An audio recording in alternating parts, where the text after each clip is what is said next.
What's going on, everyone? Welcome to the Wrestling Roundup. I'm Big Dan. And I'm Austin.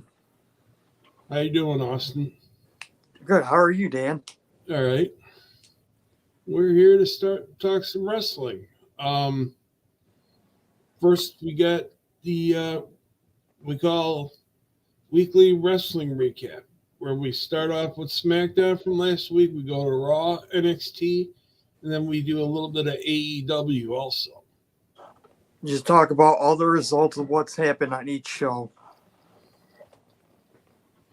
And first, we have Dirty Dominic helped Santos Escobar to defeat his father, defeat Ray, which surprising but not surprising. I thought this whole thing with the two of them was over. I don't know about you, Austin, but that's what I feel. Yep. And I feel like it might end up leading to a hair versus mask match, like people have been talking about. And my guess would be that Dominic would win that match, and Ray would end up retiring after it. That would be interesting if they ended up doing that. Then we got Austin Theory and Grayson Waller qualifying for the tag team ladder match at WrestleMania. In order to do that, they have to beat the Street Profits, who have been on a bit of a roll recently since linking up with Bobby Lashley. Yeah, we'll see how that. I'm very interested in seeing how this match is going to be at WrestleMania. It's going to be chaotic as all get out. If it goes away, then I think it will.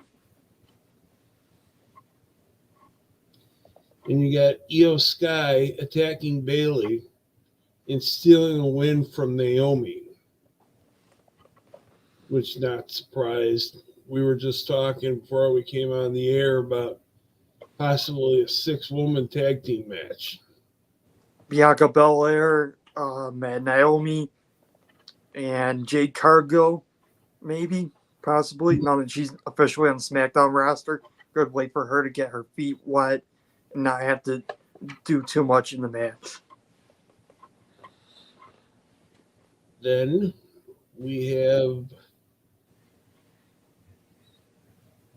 again here it says Damage Control uses the numbers game to beat down Naomi and Bianca.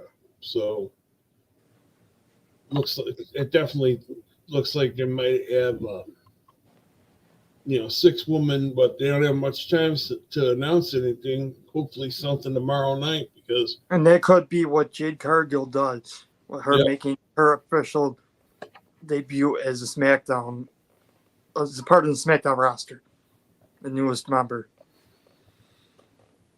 We got LA Knight shows up at AJ Styles' home and starts to brawl with him and gets arrested, which was a hilarious segment. It sure was, Big Dan. But we all know how that works by now. Like, if you're really a wrestling fan, you know that they never actually got arrested. Yeah, all for storylines. Yep.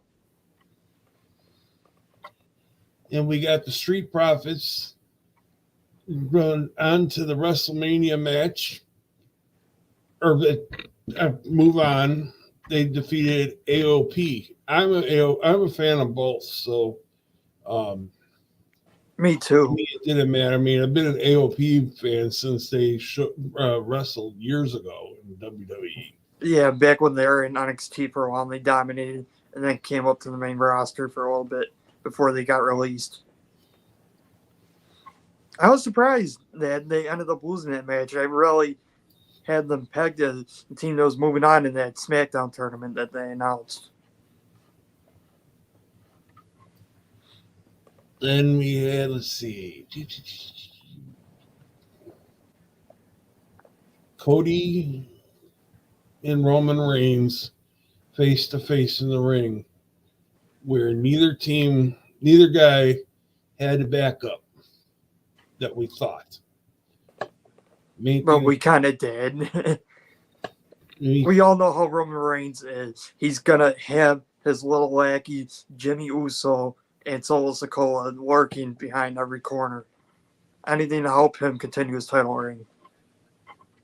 Boring segment, but with that being said, the ending was really cool when Cody Rhodes hit his backup come out and Seth Rollins and Jey Uso.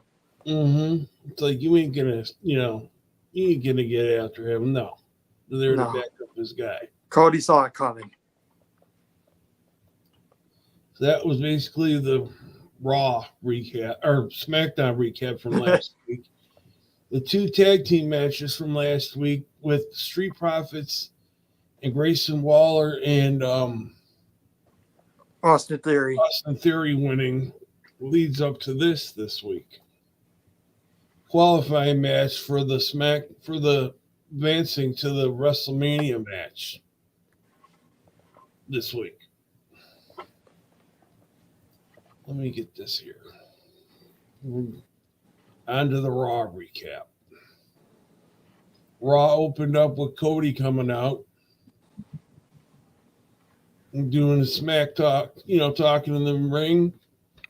Then, surprised me, The Rock's music hits. Yeah, I don't think anybody was expecting that. I did not think The Rock was showing up. We knew CM Punk was showing up. Right. But we did not know The Rock was showing up. And what the thing is, what did The Rock say to Cody? The Rock wouldn't say what it was, and Cody wouldn't say it was. But I have a theory going that it's The Rock telling Cody that I'm going to screw over Roman. I can't think of anything else that would make that much sense. Right. To have Cody that baffled. Something that's going to help them. But that remains to be seen. Right.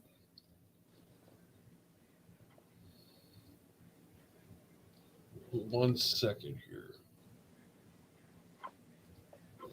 The first match of the night, we had Ricochet defeating JD McDonough,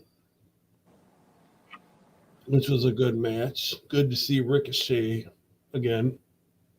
Yep.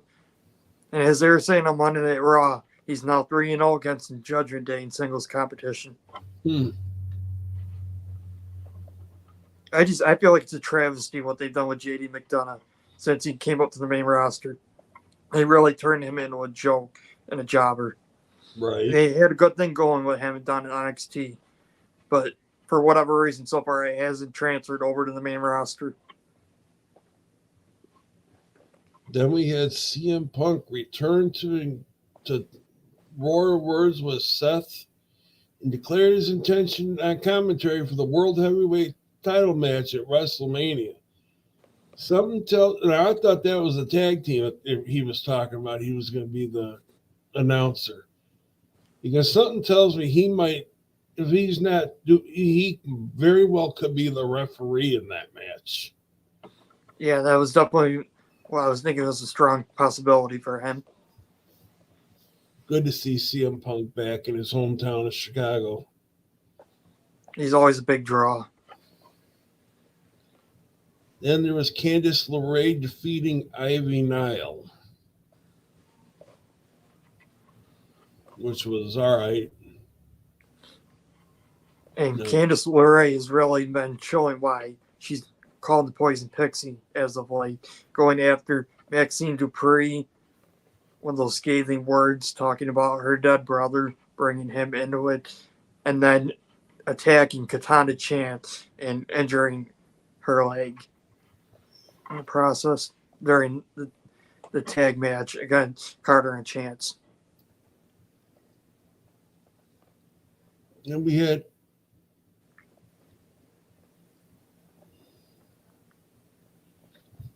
hashtag DIY versus the New Day, ending in a no contest with the Judgment Day attack. Which, is anybody really surprised by that? They were saying backstage that they had a plan to try and put the odds back in their favor, So they tried weakening some of their competition by attacking them and possibly injuring two of the tag teams that are going to be in the title match at WrestleMania. I'm actually hoping I'm a big fan of DIY. I have been since the days they were in NXT.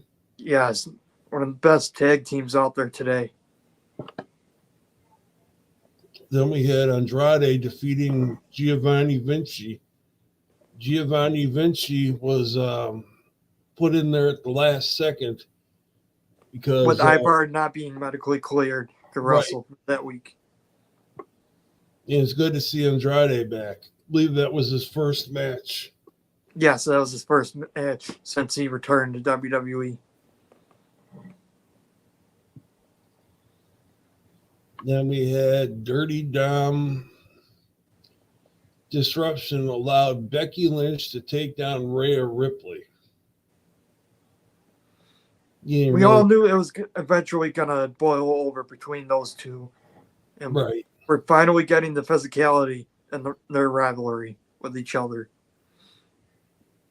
It's been a long time coming for them to finally start brawling. Then we got Big Bronson Reed defeating Sami Zayn, which, that was a pretty good match. Right. It ended kind of abruptly after Gunther came out and distracted Sami Zayn. It makes you wonder what they're going to do with WrestleMania with him and versus Gunther for the Intercontinental Championship. I have a working theory with that where Sami Zayn, everybody knows how he's the ultimate underdog and he always manages to overcome the odds. Right. Him and Chad Gable have been talking about it. It's a mental game with Gunther. Like, you can keep up with him physically, maybe, or at least keep yourself in the match, but he's always been the mastermind when it comes to mind games. And I feel like Sami Zayn is going to somehow overcome it. My whole thing is usually, like, in these big pay-per-view, the challenger, they build up all this momentum just for them to face off against the champion, and they fall just short. They look really good in the match, but they don't end up winning the title. This time, it's a little bit different. So we'll see. And we had Jey Uso defeating Shinsuke Nakamura, which is good to see Jey winning. For sure, but I hate it how Shinsuke Nakamura, he's been losing match after match lately. And in my opinion, they should have put the title on him when he had that feud against Seth Rollins. Strike while the iron is hot. Surprised they did it, especially with Seth Rollins with the back problem, with his back injury. Yeah. That he's still wrestling to this day. Mm-hmm. I felt like it was the perfect time to take the title off him, let him rest it up and heal up before he makes his return. Then, let's see. And we had a brawl between, let's see here. During the match against Nakamura, Jey Uso solo emerged, and Cody and Seth charged to meet them at ringside. And Drew soon joined the fray and took out the Visionary with the Future Shock DDT. Inside the ring, Jey picked up the victory with the DDT. But that wasn't it. With Rollins taking off, the American Nightmare was left vulnerable as he brawled in the backstage area. That's where he met the final boss. And that's where The Rock just beat the pulp out of him. Blood all over his forehead. And he had took the blood, wiped that belt that he had with him across Cody's head, the one that he told, said that Cody's mom was going to give that to her at WrestleMania. Correct. That's, yeah. Very personal rivalry.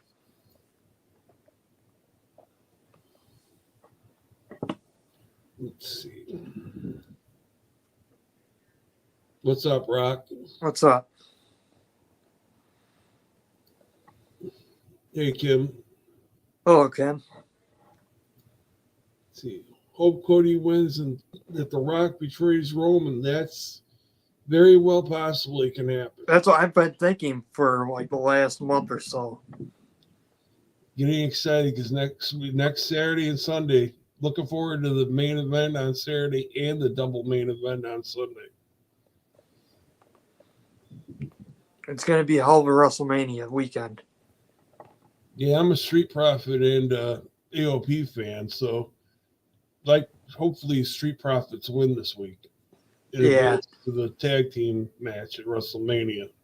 I've been talking to a buddy of mine about the Street Profits, all the stuff that's leading up to WrestleMania, and he has a working theory that the Awesome Truth, they're going to win one set of tag titles, they're going to separate them. This is how they're going to do it.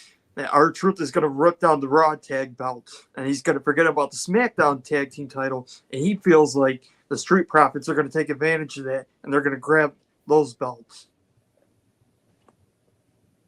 And then to see Priest leaving the Judgment Day, wonder if he'll cash in. I'm thinking because it's getting close to it's got to be only about 2-3 months left that he has to cash in. I'm thinking he's got to cash in eventually, and I'm thinking it's going to be at Wrestle. I'm hoping it's going to be at WrestleMania because I'm ready to see him as the champion. Yeah. And if he leaves the Judgment Day, that wouldn't be bad. But I kind of have a bad feeling that they're going to have it be a failed cash-in attempt, and that's when they boot him out of the Judgment Day. Let's see here. We'll go to NXT. Let me get the results quickly here.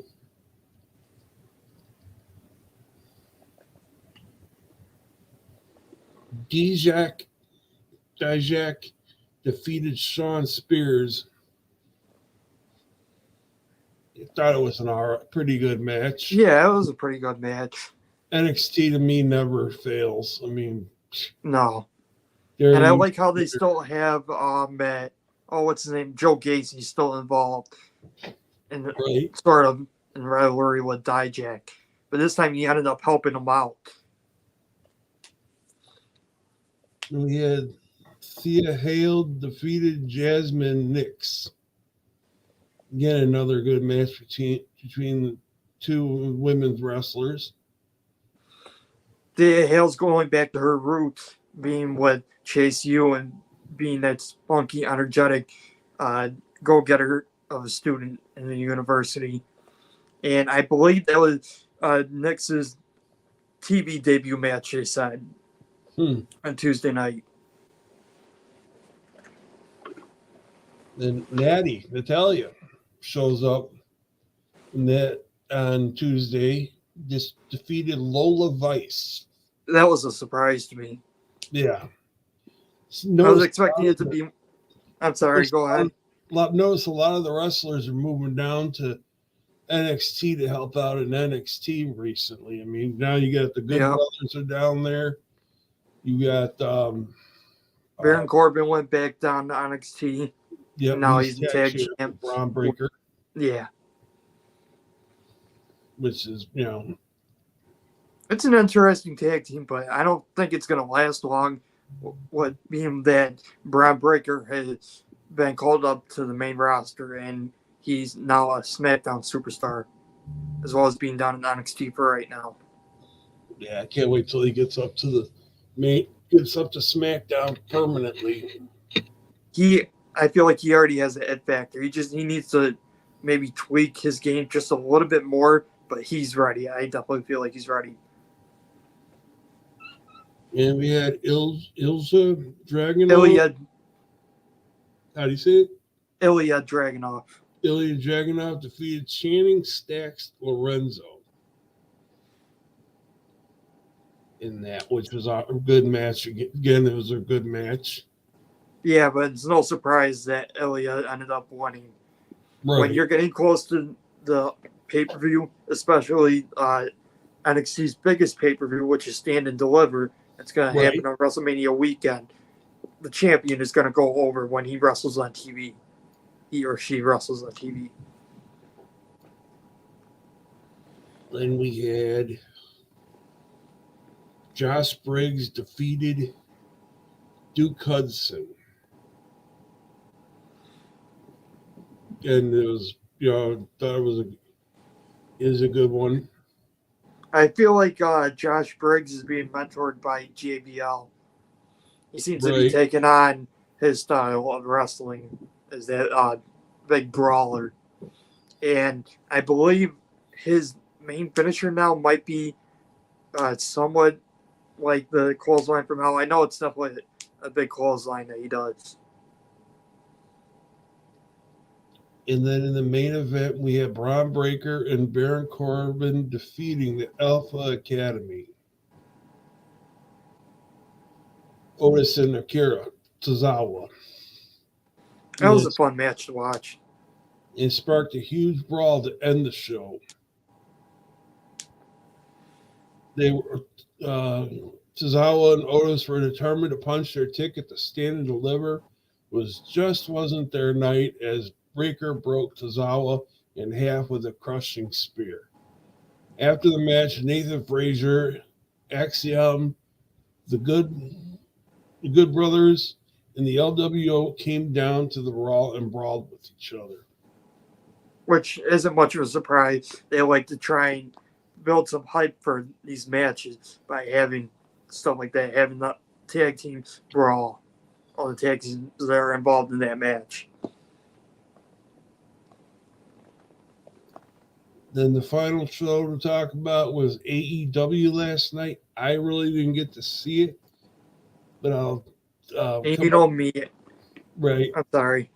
You know me, I'm not someone that's really a fan of AEW. I don't really follow it at all. So I just go off of what everybody else tells me.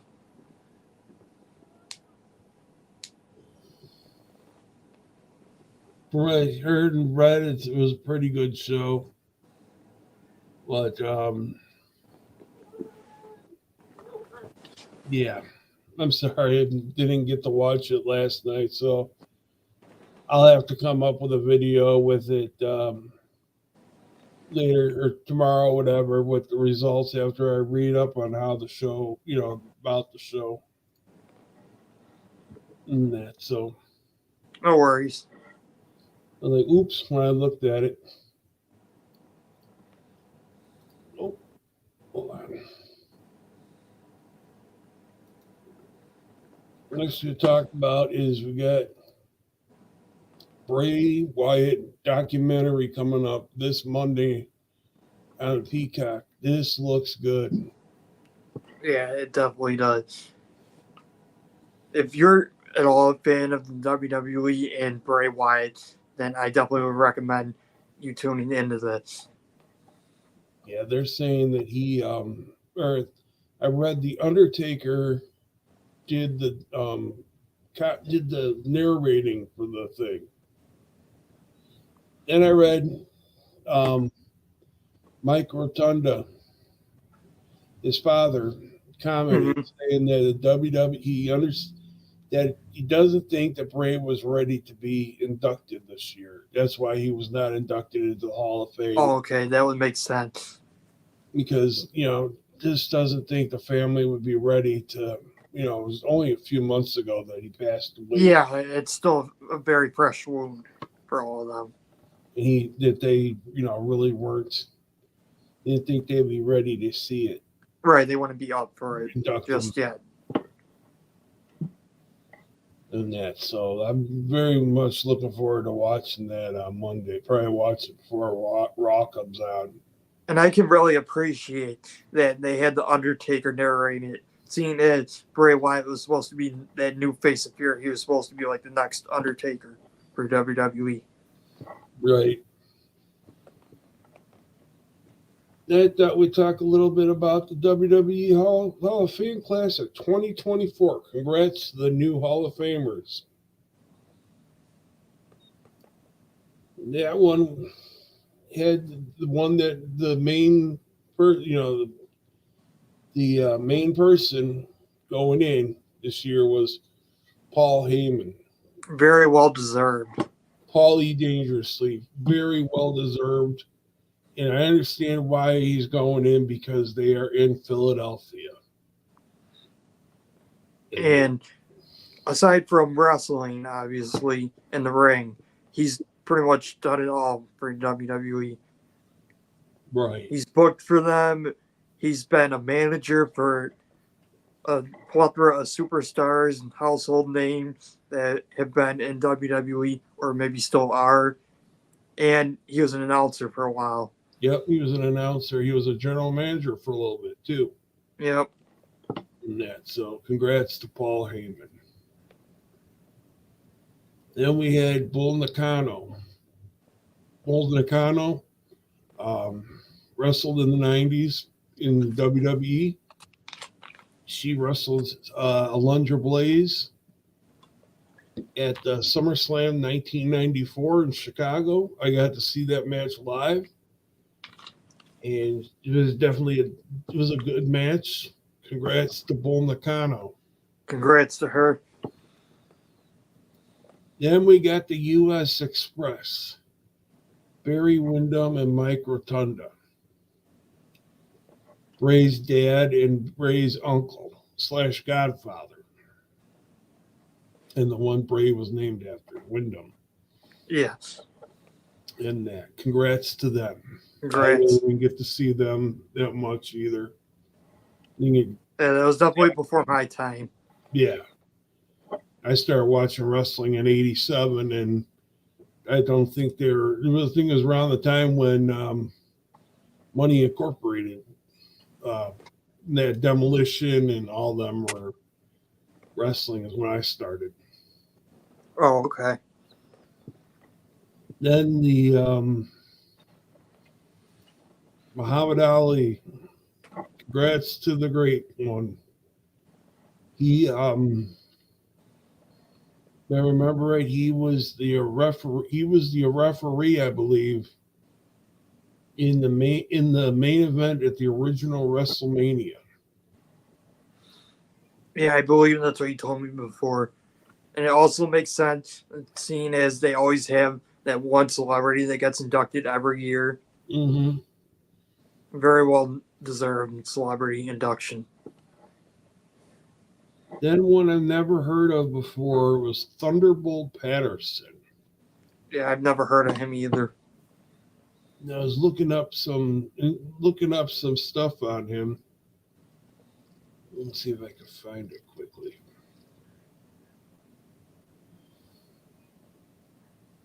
A little bit about him. The only one that they're saying has been inducted was being inducted by some sports writer I read a little earlier. Let's see. It says in 1964, his name is Claude Patterson. He broke into pro wrestling in the Kansas City area. At 65, he moved to Texas and worked with the promoter Dory Funk Sr. Then he held the WW in the 66. He held the WWA Tag Team Championship with Alberto Torres. And then he worked in 69 for Big Time Wrestling in Michigan and Ohio. Claude Patterson in 1970 feuded with Jose Lothario and held the Florida version of the NWA Brass Knuckles Champion. For those that remember Jose Lothario, he was with Shawn Michaels. He taught Shawn Michaels. Like a little bit before our time. January 74, he agreed to work for an outlaw promotion run by Ann Gunkel.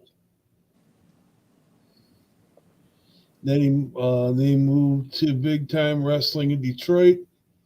In January 75, December 75, he began to wrestle for NWA promotion in Florida. And then in 76, he won the NWA Florida Heavyweight Championship from Bruiser Brody. That's just a little tidbit on him. No, I was surprised they did not come up with the. They did not have anything to have anything on No Warrior Award this year. Yeah, that was a big surprise to me as well. Now, different wrestlers, I think, is waiting to go in. Obviously, Triple H is going to go in someday. Yes, for sure. Vince, no matter what, Vince McMahon is going to get in there someday. Now, I'm not saying it's true, but I heard that they are trying to erase him from all of WWE history. Him and Brock Lesnar, they're trying to erase their history, their WWE history. Tag teams, there's so many tag teams. I mean, when I started watching, you had Demolition, the Powers of Pain, the Heart Foundation just went in a couple of years ago. Those would be, especially Demolition, X and Smash. I'm surprised they haven't gotten in yet. Women, there's, throughout the year, I can't think of so many that have been through the years. Nah, but. Has Jacqueline gotten inducted yet? I think so. Or no, that's Jazz I'm thinking of. No, maybe Jacqueline hasn't got in yet. Yeah, I thought it was either her or Jazz that got in. And there was, so, as I said, there's The Rock has to go in yet. There's Yep. Well, someday John Cena's going to get in there. Oh yeah, for sure. How much they both done for the company? Oh yeah. Yeah, I don't like. I've just never been a Cena fan, but I respect what the man has done for the kids and all that. For sure. In that, hopefully, Let's see who it is next year. Bray Wyatt, I'm sure, is going to get in there. Yeah. And as I said, I understand why he said, his father said he didn't think it was time just because just too soon in the last few months and that, and not ready to that. So, and last of all, tomorrow night on SmackDown, we have Jade Cargill makes her first appearance as a SmackDown competitor. Then we got Bianca Belair versus Dakota Kai, which very well could set up the 6-woman tag match. Yes, both the segment and the match, as we were talking about earlier in the show. And then you got, this is from the two tag teams winning last week, the Street Profits versus Austin Theory and Grayson Waller. And you got the New Catch Republic versus Legado del Fantasma. And I have a funny feeling. I'm sorry, go ahead. Oh, go ahead. I have a funny feeling that Austin Theory and Grayson Waller are going to lose that match, not only because of the star power that the Street Profits would bring to WrestleMania into that tag title match, ladder match, but also it's just planting the seeds again for the eventual breakup between Theory and Grayson Waller. One of them stabbing the other in the back and starting their rivalry. And then finally, on Monday night, all I know so far as I've read is we know The Rock's going to be there, but they announced also that Rock and Roman's going to be on Raw next Monday night. Going to be very interesting. I wonder, Dan, if they're gonna have Drew McIntyre interact with The Rock and Roman on Monday, if he's somewhat gonna be thrown in there. Right. I think it's a definite possibility. Well, that's all that I've got for tonight. You got anything else, Austin? No. All right. Well, next week we are planning on being back at 7/6 Central, where we will do the weekend wrestling, and then we will break down NXT Stand and Deliver and both nights of WrestleMania. Looking forward to it. Yep. Everybody have a good night, and thanks for joining us. Yes, thank you. We'll catch you next time.